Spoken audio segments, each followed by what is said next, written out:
Internet पे आके ना सबको कूल बनना है, इसलिए कल से everybody is like my eyes on Rafah. अगर पूछा जाए व्हाट्स द एक्झॅक्ट इश्यू तो सब रफा दफा. बॉस आता आपण जाणून घ्या की का बरं ऑल ऑफ अ सडन सगळ्या सेलिब्रिटीजचे खाटकन डोळे उघडलेत.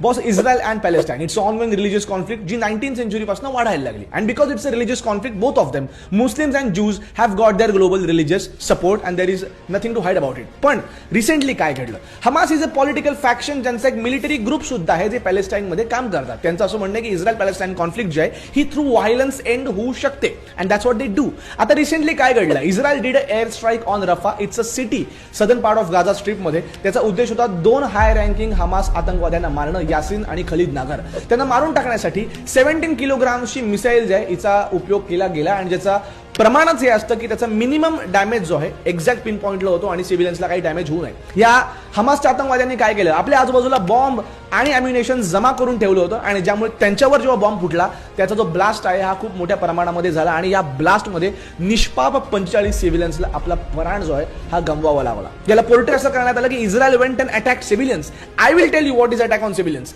7 ऑक्टोबर 2023 मध्ये इस्रायलच्या इतिहासातला आजपर्यंतचा सगळ्यात मोठा आतंकवादी हल्ला जो आहे हा घडवण्यात आला हमासकडनं. हमासच्या आतंकवाद्यांनी बॉर्डर क्रॉस करून इस्रायलमध्ये एंट्री घेतली, काही ठिकाणी पॅराशूटच्या मदतीने इस्रायलमध्ये एंट्री घेतली आणि निष्पाप सिव्हिलियन्सला रँडमली गोळीबार करून मारून टाकायला सुरुवात केली. इमॅजिन करा तुम्ही आज रस्त्यावरती फिरताय, संध्याकाळी कोणतरी